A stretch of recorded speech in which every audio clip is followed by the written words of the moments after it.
It's close to Pesach time, guys. I think we should be able to knock out like a 30-minute talk here. See who wants to hop on. Let's see, I gotta be out of here like 35 minutes or so. All right, let's see. Welcome. If anyone has any Passover questions, I'm the person to speak to.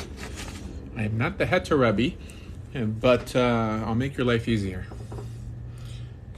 Because, oh boy, I don't have any other glasses here.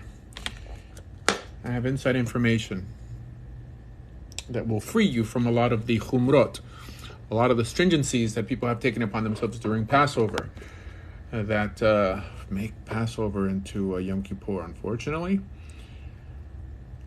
I guess, I don't know how many people here are Jewish that are watching me. But heck, I mean, there's a bunch of videos on YouTube. Well, by the time I put this on YouTube, it's already going to be after Pesach. Okay, like, is being a Noahide a legit thing in Torah? That's a good question. The notion of a Noahide doesn't appear in the Torah. The notion of a Ger Toshav appears in the Torah, but not as an actual status. Right? A Ger Toshav means a resident alien. So the rabbis filled in the gray area. It seems that a resident alien is allowed to live among you, and he's not Jewish, he or she's not Jewish. So it shows that we tolerate the presence of non-Jews in our midst, in the land of Israel. It doesn't say necessarily that they can't worship idols or any of this stuff, but the land does say, or the Torah says that the land spits you out. And it spit out the previous inhabitants for breaking specifically those commands regarding idolatry from the land. So this is, in some way, leads us to believe that we shouldn't allow Gentiles to live in Israel who are idolaters. So the notion of a Ger Toshav from a rabbinic perspective is a Gentile who doesn't worship idols and who really just keeps 7 Noahide laws, right? A bare minimum. Is it a real thing in Judaism? It's a real thing in halakha. It's kind of silly for anyone to choose to be one.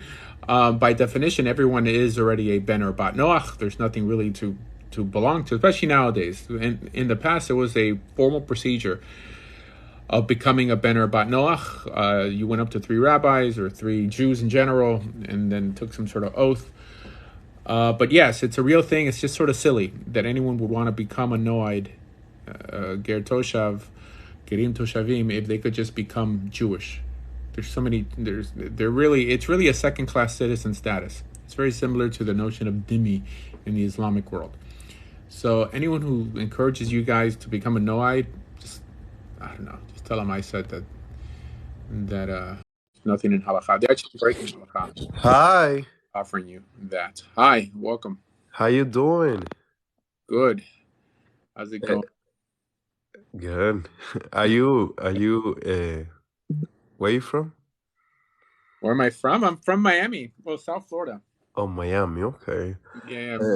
Well, I'm 20 years old, and I received Jesus when I was 13 years old. Congratulations. I'm sure it's made you a better person. Yeah. Why you said Judaism is better? Well, Jesus was Jewish, right? Well, he born in what is your name? In Israel? In Jerusalem. What? He born in All right. What's up, bro? How's it going? Hey, man. How are you? Happy Passover. Thank you. Are you going to be at Passover dinner soon? Yeah, with Seder. Yeah, we were. There's everyone has their Seder today. Yeah. I feel bad for kicking the other guy out. I feel like, I have to keep the show going, and this is why if someone's has no knowledge about even their religion, it's hard for me to keep them on because it just frustrates people. So got to keep the show moving, and it seems that even to come on the show, Christians have to be somewhat educated in their Bible. So have we spoken before? Yeah, we've spoken previously. Okay. You're a Muslim, Christian. You're Puerto Rican. You're in San Juan right now. Just No, I identify as a Christian. I was always raised Christian. ooh, identify, huh? It's like Yeah, but my wife has family that are practicing Jews, so we observe and partake in what are some your various traditions. What's as that? someone who believes in Jesus, what are your pronouns? My So pronouns? you said you He, identify. him. Uh, Well, it's just a yeah, I yeah, don't know. Yeah, a habit of saying it. yeah. Now I hear you. So where do you live? What state? Connecticut. Okay. It's kind of an uneventful state. I mean, what Joe Lieberman, Joe Lieberman is what comes to mind when I think of Connecticut. Yeah, yeah. Rather sad right now. Although the Huskies won Interesting. NCAA. All right. So, have you considered becoming Jewish or what? I have. I mean, I think I mentioned this previously to you, but I think we're all God's children in a sense, so we're all of Jewish descent. Um, but Mm, I mean, I guess we're but all yeah, created. I respect what you say, where you've said multiple times in getting back to like the Torah, and practice of faith that way. So Yeah. All right. That's cool. I mean, it's for sure you're on the right path, right? Even that's for sure, for sure. Welcome, Reuven. Hey, Hag Sameach, Rabbi. Sameach. You ready? Did you clean for Passover? Are you ready to eat tons of matzah and drink wine? I'm ready. Yeah. I got about an hour before I leave the house. Just hanging out now. Yeah, same here. But I'm going to my local Chabad for the Seder. It's just like it's Same. frustrating to Yeah, same for me. although Chabad doesn't eat gebrux, which makes it horrible. It's like nasty potato soup, or I don't even know what they're gonna eat. And the matzah out of a Ziploc bag. Oh yeah, so yeah, right. Well, that's also because of the gebrux reason, because they don't Yeah, want the contact with water. it's all right. I make So, matzah babka at home. yeah, and that means they don't have no kanedolach. They don't I need know. matzo ball soup, which is Yeah. you know, eh, whatever. But yeah, surprisingly, my Chabad doesn't even charge, um, which is really My nice. I yeah, like my community. So well, I'm going to somebody's house afterwards. I'm just gonna go to the synagogue for the no mincha, from Mincha Maariv and then go to somebody's house there. and I hope they don't go late. Sometimes these seders end like at 2 a.m. It's horrible. I I mean, know. Well, I really don't I'm enjoy it. I'm going to Sephardi family, so their seders are more All right, fun. I have rice and beans, and it's like nothing changes. Yeah. You're supposed to have rice and beans. Why can't you have rice and beans? It's a Oh silly tradition. yes, it's called the minhag shtus. I It's know. good custom. But I mean, yeah, but Chabad is further than that because they don't eat kitniot, and on top of that, they don't eat any mixture of matzah with any liquid. Yeah. So no matzah pizzas, no matzah brie, whatever people are used to eating, it's quite horrible. And I'm a picky eater. And whatever, just give me the meat. I mean, I just have like 5 pounds of brisket tonight. That's pretty much it. Yeah, I'm not a fan of all these. There's many people who pay a lot of lip service, I don't know, to their Jewish existence, and so they become religious and they make it sound like all these things are pleasurable. They're like, oh, good Shabbos, no electricity, this and that. Look, okay, whatever. The electricity part we could probably work around.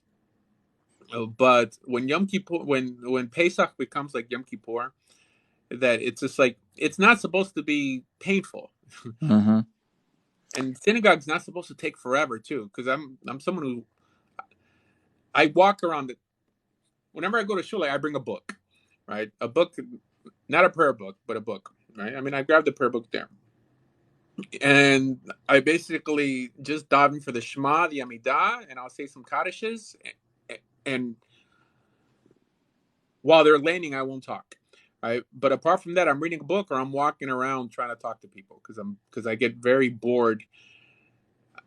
I mean, some people praying is their thing, but if it's not your thing, people shouldn't like fake it like it is. I mean, if it's kind of like pork. Pork tastes delicious, okay? Right? It's just not kosher. I mean, what are you going to do? But some people make it seem like they hate pork just because God, I don't know, calls it a toiva or something. It's like you should hate it. No, that's not true. Right? It's just you know, whatever. They'll say that it's not even as much of a merit if you dislike pork and don't eat it. But if you love pork and then you don't eat it because God says not to eat it, then that's a real schus. It's like Yeah. I can't rejoice in the fact that I'm not attracted to men. It's like, okay, homosexuality isn't a lot in Judaism, but I'm not attracted to guys anyway. So, but what a merit it'd be if I was attracted to guys and I chose not to go down that path because the Torah says so. So I guess we all miss out in life. Well, we get the no adultery. What? What'd I you say? said we get the no adultery, right? Oh yeah. Oh, you mean because we have a taiva, we have an earth Yeah. for that. All right. Right. So we don't cheat on our wife. So there's your benefit. So it's interesting because you're allowed to have up to 4 wives. I mean, it seems like being celibate or whatever, being monogamous from this perspective is, I mean, sort of a chumrah, like a stringency. Yeah. All right, someone's asking him if I'm Orthodox. Yes, I'm Orthodox. I'm modern Orthodox.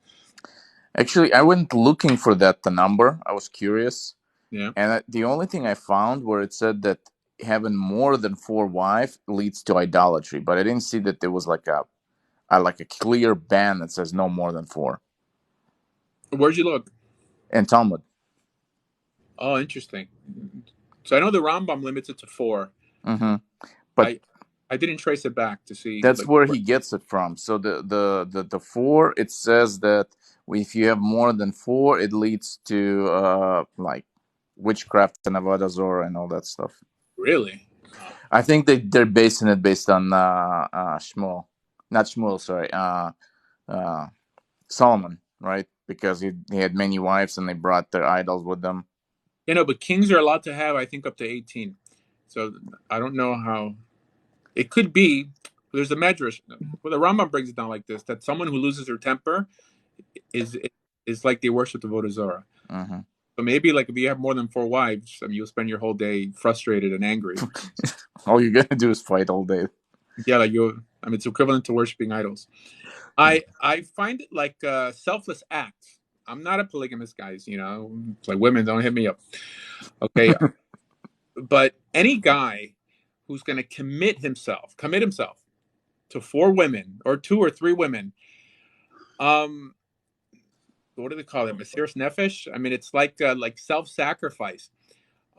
Because you have to have patience with one. Imagine with 4. Oh my gosh!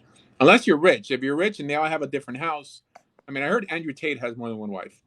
Yeah. So I didn't know that he was married. yeah, supposedly he is, and he has kids too. Yeah. But But I think when they had 4 wives, they all had a separate tents. that's the understanding. That I don't think the halacha is like that, but I don't think everyone slept in the same, like one big bed. Yeah, no, it was like everyone had their own tents. Yeah, and they really have to get along. Yeah. There's something called polyandry, of like multiple husbands, but I mean, that's clearly not a Jewish. That one I don't understand at all. Yeah, but I don't know, 2 passive guys, or 2 Yeah. traditional Jewish guys, just because they're kind of passive. All right, enough of the jokes. All right, someone wrote, "Hail Satan." Okay, to believe in Satan, you first have to believe in the authenticity of the Bible. So, I mean, to be accurate, every Satan worshiper is at their core a Bible believer. I don't know if they ever thought about that, but They're just doing it to be edgy. Yeah. It's a Jewish guy who wrote the Satanic Bible. Yeah, I know. Levy. He's a Levi. Yeah. It's always the Jews who do the weirdest things. The Of first course. to ever marry an animal was a woman in Eilat. Like, she married a dolphin, an Israeli lady. There was one lecture that what's his name, Dennis Prager did, where he said that Jews, instead of just bringing Torah to everybody, we invented every ism and every like thing and try to bring all this other crap to the people instead of the Torah. That's true. From liberalism, socialism, feminism, every ism. Right? Who's the founder of feminism? I think it was Betty Friedan, a Jewish lady in the 50s. She wrote a book called The Feminine Mystique. Everybody knows Gloria Steinem, also big feminist activist. I mean, these aren't like suffragettes, right? Equal work for equal pay. These are the feminists that teach that a woman needs a man like a fish needs a bicycle, type thing. All right, here you go, Miss Hail Satan again. You just gotta ban that person. They're spamming your chat. Okay, it's okay. I mean, I'm curious. I bet it's a woman. Whatever. I think I don't Hello, think. can you hear me? Oh, hey, welcome, King Hey, man. Hiron. Hey. So I'm a Hindu. I was raised a Hindu. Jay Javan, Jay Kisan, Jay Bharat, Jay Hindustan. Awesome, man. You know a little bit. That's awesome, man. No, I spent time in India. That's why. You spent some time in India? Yeah, every year I go to India for Really? 3. Yeah, so this January I was in. I always fly into Delhi, but I went to Vijayawada. I went to Chennai. I went to Coimbatore. Wow. Where else did I go? Oh, Chirala, which is in Andhra Pradesh. And then last year, I went to Amritsar. I went to Varanasi. I love India. I love it. Wow. So welcome. Thank you. That's really interesting, man. Wow. I respect Judaism. I don't have a whole lot of knowledge on Judaism. I've learned a little bit here and there because I've studied comparative world religions. I'm just curious, what are your thoughts on Hinduism in comparison to, Judaism? I've spoken to a handful of Hindus, and they always have a different rendition of what Hinduism really is, because every group in India practice a different form of Hinduism. Even in Nepal, they also have a caste system, and they can't decide if Brahmin is the main. There's a confusion between Shiva, Jay Bolaki, right, and what he is. It's very confusing. Anyways, you're talking about India. Look, I'm wearing a Titan watch. Wow. Every time I go to India, I always buy a new Indian watch. Anyways. Yeah, so yeah, good. Yeah, so I mean, I totally understand where you're coming from. When I was growing up, my mother and father didn't really understand Hinduism because it was just so complex, and there were different people practicing different aspects of Hinduism. It was only later on in life when I started to study Hinduism that I began to understand that all the different other perspectives of Hinduism are, although they're different, they all are accepted. So it's not really contradictory to what Hindus generally believe. Well, because it's not so orthodox to begin with. I mean, it's kind of like, but they're accepted because it's not so concrete. It doesn't change. Right. The characters are somewhat the same. I view Hinduism very similar to modern day Judaism and Christianity, because what we consider angels, right, are equivalent to gods in the Indian culture, like the sub-gods, right? There's Brahman and there's all the other sub-gods that essentially are what we call angels. The only thing is that we don't have the guts to call angels what they really are, which are essentially gods with a little g. But if you have something that's metaphysical, that has free will, that in sometimes fights against God, that's a god. Okay, whether you want to call him a demon, Satan, an angel, it's still a god. And that's pretty much how I think Hinduism views these lower gods. And then they have demigods, which I guess could apply to when divine beings appear, or that metaphysical beings appear in human form in the Jewish Bible. It's very similar. I don't like when someone bashes on other religions. It's so similar, but mainly based off of semantics. Right. But Yeah. if you talk to like people who really deep into it, they don't believe in anything really, because they think that all of those things are just like forms of illusion, right? So like when you get deep enough into Hinduism, it's just atheism with extra steps. But that's just one rendition of Right. it. You know, So some so teachers like that. that's Maya, So who knows? right? You're talking about sorry to cut you off, but I'm talking about he was talking about Maya, the illusion, right? That this reality that we see is illusion. And this illusion obviously is a part of Brahman. So from my understanding of Hinduism, Brahman ultimately is God, or roughly equivalent to Yahweh, Allah, however you conceive of God. And then you have all the sort of physical manifestations of God. Yeah, and I would agree, they're God with the lower G, lowercase G. Um, However, I'm a Hare Krishna. I believe in Krishna. Um, you have the Vedas, you have the Upanishads as Hindu scripture, and then you have the Bhagavad Gita.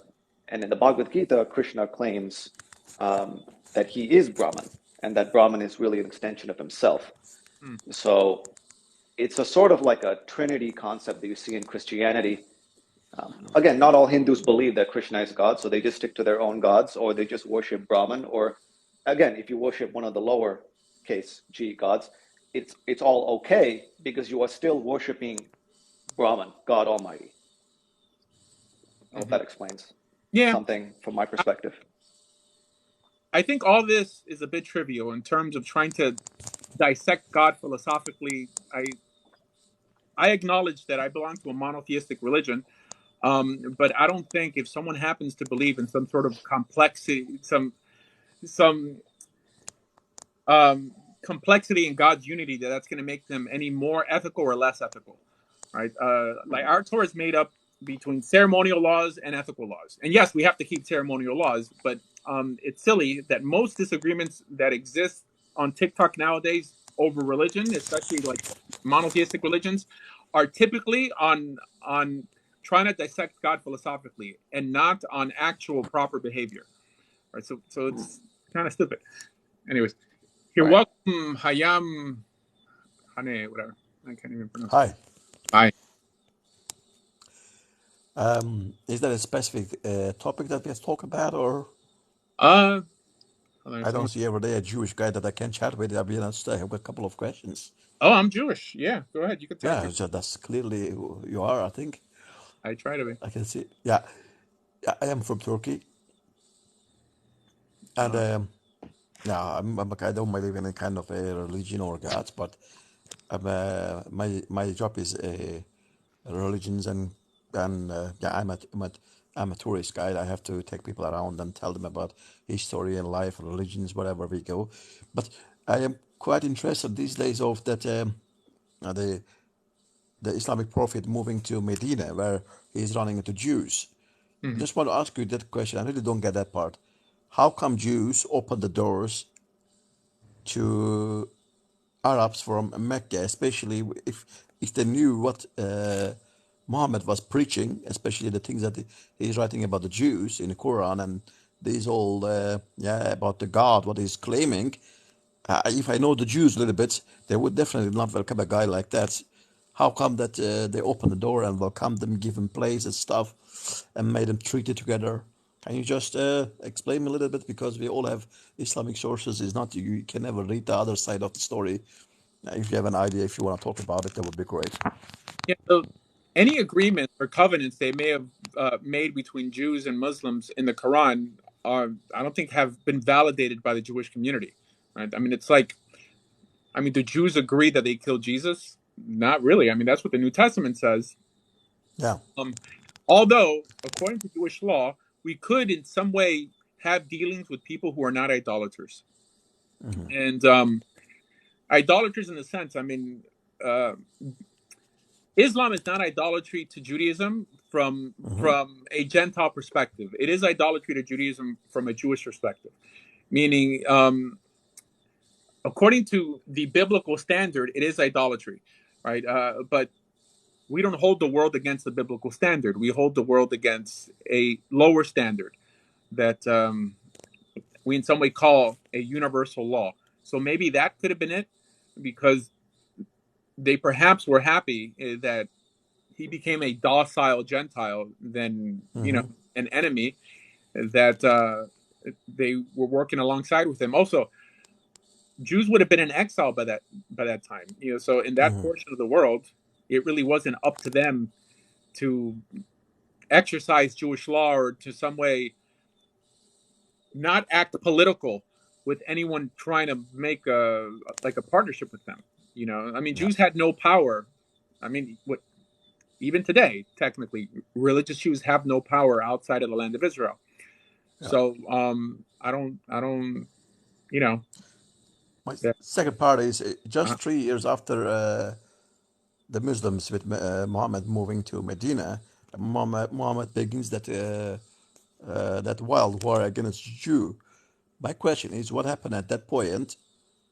Is it really betraying each other, or was it the Jews' money and wealth got the attention of the Muslims' army?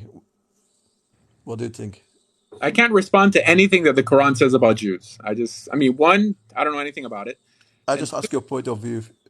What happened? Clearly, something happened, and there was a big kind of bloodshed over there. What did they really cheated Muslims, or the money that Jews had tempted them? I don't know. I don't know. I mean, I can't speak Okay, for all Jews in the world. I mean, there's Jews in one part of the world that could act in an incorrect manner, and that doesn't speak for all of Judaism. no, So Jews are completely outside of the land of Israel. There's no understanding of the people of Israel. Everyone is for themselves in exile. There's no sense of unity in exile, and that's the downside of being an exile. In exile, we have no king, we have no court, we have no priest, we have no prophet. So, yeah, I mean, it's like blaming Jews for yeah, Bernie Madoff, or or Jeffrey Epstein, right? So I can't validate it as true, So yeah. if you're talking about I current events, I could see I where hope you're the not annoyed with my questions. Sorry, yeah. I hope you're not annoyed with my questions. I don't No, know I'm not really. not annoyed. No, Sorry. Okay. many Yeah, times. just Go ahead. yeah. Sorry. When I read about it, it's just like there's a crime scene. All you have one side of the story, like the killer with a knife waiting in his hand, and I hear his story. Then you have to rely on his story. I tried to search for it a little bit in a Jewish part also. If they have this, if they have anything to say about this part, that would be nice to hear, because there are so many things that are not really making sense. Even the Muslim or Quran story, or the from the life of Islamic prophet Muhammad, his story, that doesn't add up to me. I thought maybe if I could just catch up a little bit from the other side, I could bring it up and just make my own comment. It's always good when two people are fighting, you listen to one and you think the other person is evil, and you go to other one, you think that the other one is evil. So at the end, I just want to make my own mind, and yeah, and we don't have many people that we can ask that this part. Sorry, and So thanks, you did your best. the best the best thing you should do in such a situation is ask what Jewish law teaches about a certain situation. Like in this case, what would Jewish law tell a Jewish person to do? That's the only way I could respond from an authoritative perspective. Like, I don't know, like Jewish law wouldn't have put Jesus to death, Yeah, according, because that's the question that's typically asked. Like, I mean, yeah, for me to give a response on how Jews behaved during the trial of Jesus, right? And all I could do is tell you what Jewish law says on a specific issue. Like, I think also in the New Testament, there's an issue with sitting next to Gentiles while you eat. There's nothing in Jewish law that prohibits sitting next to Gentiles while you yeah, eat, right? yeah, So uh, yeah, so that's probably the best thing. Get Try to compare the behavior of Jews as described in the Quran to what Jewish law actually says that a Jew must do, and that's how yeah, you're able to pick out the inconsistencies. Like, for yeah, example, um, again, I'm talking about the New Testament because that's the closest book I know to the Quran, right? In terms of chronology. Uh, but it talks about when a woman's caught in adultery, right? it gives an example of a woman caught in adultery, and then they tell Jesus to cast the first stone, right? No, I mean, according to Jewish law, we don't stone people like that. The way we stone people is by tossing them from a cliff. And if they haven't died after they were tossed, then people drop a big stone on the person.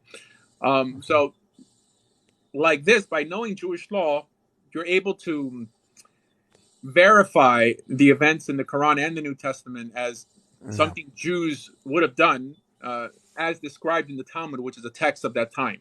So, yeah. I mean, it shows that there's a lot of embellishment in the Quran and the New Testament. But last one, Rabbi Asher, my very last question about that situation.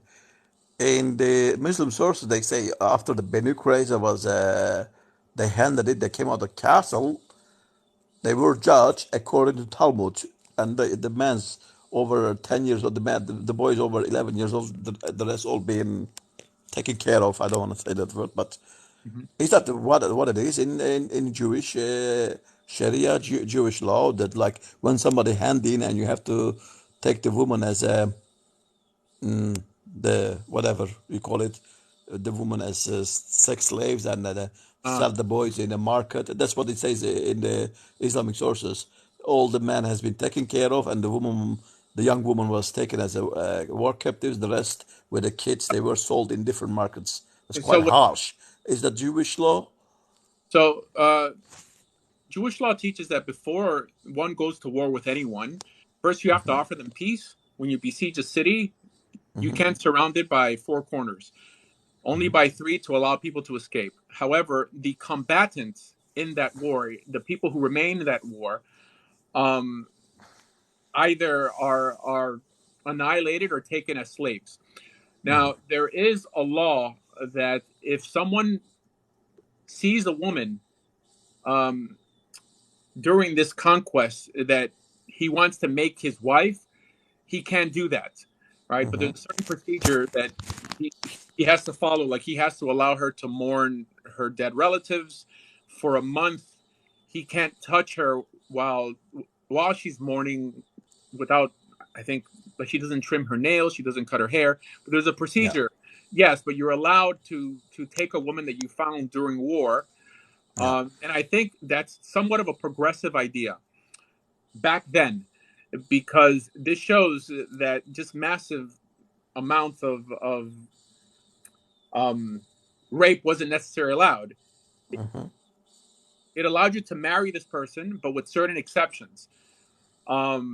Is that still progressive nowadays? Possibly not. But the Torah was specifically written to the people back then, but it echoes with ethics till today, right? But yeah, I mean, can we improve or can we embellish on ethical laws that are in the Torah? For sure. Yeah. Yeah. Thanks for all these questions. I feel it's sincerity, but yeah. So what part of Turkey are you from? I am from west of Turkey, that called close to Izmir, if you know Izmir. I was there. I was in Istanbul in October. Last October. Okay. Yeah. Where have you been in Istanbul? I love Turkey. It's such nice. You know, I'll tell you, most people don't know how pretty Turkey is, right? And I went all the way to the old bazaar, like right where, because Turkey and Istanbul, the one side of Istanbul is Europe and the other side is Asia. And it's just such a pretty city. It's so clean. Like the newer part is cleaner. The older part is not so clean, but it's such a nice city. It's like, wow. And it's wealthy too. It's not a poor country. Yeah. No, it is not. It is not. Just people are a little bit over corrupted mentality, make it really bad. But the country is quite rich, history, sources, food. I mean, everything is quite. Is a lucky. We are lucky to be there. But yeah, I wish I was there. I could guide you, let you see the place, and tell you the story myself. What happened? What did not happen? I'm a tourist guide. That's what my job is. I've been to Istanbul also a lot of times, all these areas, and of the dancing dervishes. Yeah, like that's Sufis. Sufis, yeah. Yeah, that was pretty cool. Yeah, it is quite cool. Welcome, welcome. Spread the hawk. I want to ask you a question. So you know how the Christians claim that the crucifixion is prophesied in the Old Testament, right? Yes. So what are your thoughts on the verse Psalms 22? Could you give me like a what the Jewish viewpoint on it is? Because I've heard it's about David, but I want like a a thorough explanation if you don't mind. So Psalm 22 is the verse that says they have pierced my hands. Yeah. Let's see, what's the Tobias? A mistranslation. Yeah, It says Kari, like a lion. It doesn't yeah. say pierce. There's no Yeah. way I've to heard. make pierce out of Kari. Yeah, I know. But even then, they still have a way to like argue it. Because from what I've seen, it's pretty clear that it's about David. But There's a way to change the spelling yeah, to say dig. yeah, But that's still dig. They don't dig through you. It's just it's mistranslation. It's lying. It says Ka'ari, like a lion. And if you read the whole psalm, it mentions lion multiple times. Lions and pack of lions all over. Like it's over and over brings it up. So why would in one verse it say lion, but then the next verse all of a sudden it bring crucifixion? It's eisegesis. It's when you go into text and you intentionally change the meaning to support what you're looking for instead of what it actually says. that's interesting. Yeah, yeah, it's pretty sad that they need your scripture to prove their religion. But I mean, I think Muslims do the same thing. These, what do you see? yeah, well, no, because Muslims will say, well, Muhammad appears in the Song of Solomon, right? Only Oh because, yeah, Song of Solomon. I don't really. I don't think it's a verse about the Prophet Muhammad. yeah, but this is not how prophecy functions.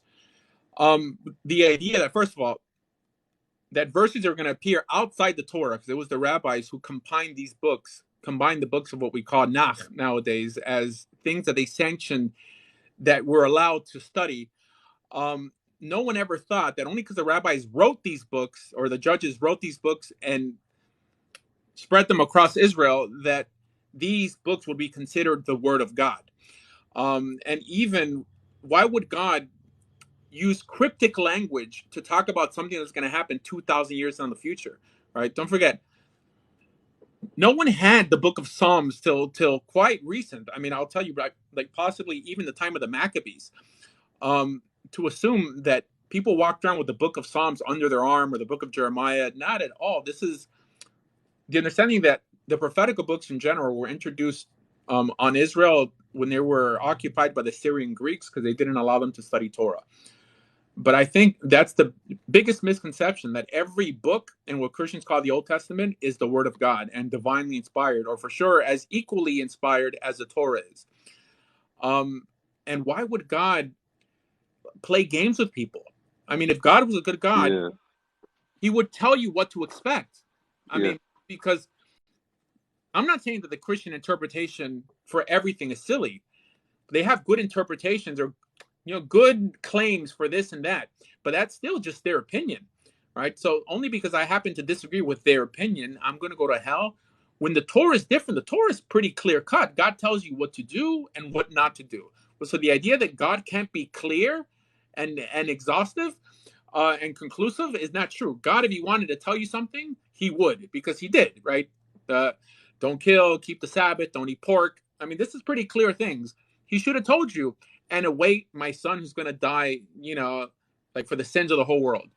I don't yeah, want a God who plays games like that, because there is ambiguity in the text. It could be read different ways. And not to mention that the job of the prophet was to prophesy to the people in and around his time, because these books of the prophets were written much, much after. You would have to believe that they first were prophesying to something that everyone was aware of. They're like, oh, that makes sense, right? Or then were they saying, what is this prophet talking about? He's talking about something that's going to happen 3,000 years on the road. How does that affect me? It's the sickness of the human mind that views all these pages of supposedly prophetical books as an almanac of things to come, so that every year they can feel that it's the end of the world, right? I mean, and it really, I don't know, helps those who are ascetics. I mean, some people hate this world too much and they They're too heavenly good that they're no earthly good. And they're the ones who end up speaking in behalf of religion. And this is why most people don't want to be religious, right? I mean, the idea that Yeah, the end is not in the Jewish Bible. Okay, this world is never going to end, or then it made no sense to begin with. And I don't want to worship a God who, in some way, is just going to destroy the world. Now, if we destroy it, is one thing, but the idea that it's just ticking down for some Messiah to come or for some day of judgment, the Bible doesn't talk about this. Now, when's the day of judgment? Whenever you die, God's going to judge you. But the idea that, he's going to bring people back to life just to judge them and send people to hell, this is nowhere in the Jewish Bible. And people never ask this question. If it's so important, why didn't God mention it in the Jewish Bible? It's in the Quran, it's in the New Testament. I get it, right? Because it is in rabbinic literature, and Christianity and Islam got a lot of inspiration from what rabbis had to say throughout the centuries. But it seems that God just wants you to live a good life, right? Enjoy your kids, to have rain in its season, to have peace. That's what God wants you to do. And then the charlatans arose and they became the theological gatekeepers. And they're the ones who started inventing these notions like Satan. Nowhere in the Torah does it talk about Satan, right? Demons, heresy, because the notion of heresy also doesn't appear in the Jewish Bible. Heresy just means saying something that the leaders at that time find them popular, but not necessarily that it goes against the Bible. But the simple fact that religious people are accused of being heretics is because there's nothing with what they're saying that contradicts their source material. It's heresy because you're saying something that some popular guy dislikes, right? Or even the word kosher. I hate the word kosher because it just means accepted, right? Or fit. Oh, that's not kosher. I mean, it's not that it's not allowed to be eaten, right? Or that what you're doing is wrong. It's just because you happen to disagree with the local custom. I don't know. I'm a purist when it comes to halakha and Torah Shebiktav, which is what we call the oral law. So I don't know. I felt I just yeah, but yeah, I agree. The Christian, everything about Christianity is not really straightforward. Even with Jesus claiming his divinity in the New Testament, it's quite. Most of the verses they bring are not straightforward. do its narrative. Look, Yeah, in Islam are built off of heaven and hell. That's all it's built on. Here, when a Christian confronts you on the street, the first thing he asks you is that if you die today, do you know where you're going? I mean, they're not asking you, are you living an ethical lifestyle? I mean, I don't know. Like, have you hugged your wife today? No. I mean, it's all about appeasing an angry God. That's all it is. And it's funny how Christians will make fun of Jews and saying, oh, well, the God in the Old Testament was angry and this and that, but the God in the New Testament is all love and cheery and, I don't know, democratic socialism. It's interesting. I was thinking about the notion of grace, because people, like in Hebrew, the word grace is chen, and they're like, well, grace came through Jesus Christ, meaning that the gift of salvation is like a free gift. We don't really deserve it, and grace is something that you don't deserve. Now, the truth is, that's not the proper definition of grace from a biblical perspective. It's not something that we don't deserve, because God's mercy is something we do deserve. Why? Because it's the same relationship a father has with their child. If you gave birth, or were responsible for someone giving birth to a child on this planet, by definition, because you brought that person into this world, you have to be merciful with this little creature that ultimately doesn't know right from wrong, who's going to make mistakes, right? That's not called grace. That's called being a parent. Grace is when you give something to someone that they do not deserve. Children deserve the patience of their parents. They deserve it because they weren't asked to be born. Every creature walking around on this planet, if we believe in God, we believe that God created this being. This being didn't ask to be created. So God owes us his mercy. It's not grace. It's misunderstood as grace. Okay? Which is why this notion doesn't even appear in the Torah. Like, we don't see people, saying, I don't deserve this, God, but you gave it to me. Not true. Okay? Now, to a certain extent, if God would forgive you for unaliving people, then for sure that would be a form of grace. But he doesn't do that, by the way. Right? At least according to the Torah, he doesn't do it. I don't know how he does it with King David, but that's not in the Torah. I mean, I can't justify everything that appears in the writings. And so this is one of Asher Meza's original ideas. The notion of grace, as it's understood in Christianity, is foreign and antithetical to the Torah. Okay, we deserve God's mercy to a certain extent. Mercy is one thing. Merciful, because that's how it's taught from Christianity. I mean, it's not grace from being, like a terrorist, but it's grace from missing the mark constantly, which is what we were created to do. We weren't created to be perfect. Okay, I mean, it's just impossible. I mean, this mind of ours is so convoluted that we demand mercy from God. Now, if you go and turn around and maliciously try to hurt someone, but the truth is, most people maliciously don't act in a malicious manner. Everything they do, they justify. So it's up to you. I mean, some sins are less justifiable than others. But I think from a philosophical perspective, that's the best way to acknowledge that the notion of grace from a Christian perspective is a scam.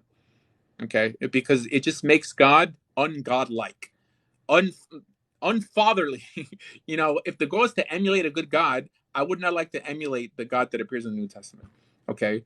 Yeah, I mean, he so loved the world and he gave you his son to save you from himself. Right? I mean, it's kind of like a dad who gets home drunk and he starts beating, your siblings and your mom up and this and that. And then out of nowhere, a case of beer falls from heaven and then he drinks the beer and he passes out. And we have to understand this in a philosophical manner. And we have to validate God as God. This idea that we have to accept anyone who claims to be God, that's not true. Every God in some way claimed to have a part in your creation and could possibly destroy you. I mean, that's not exceptional. Okay. But our God is God because he's good.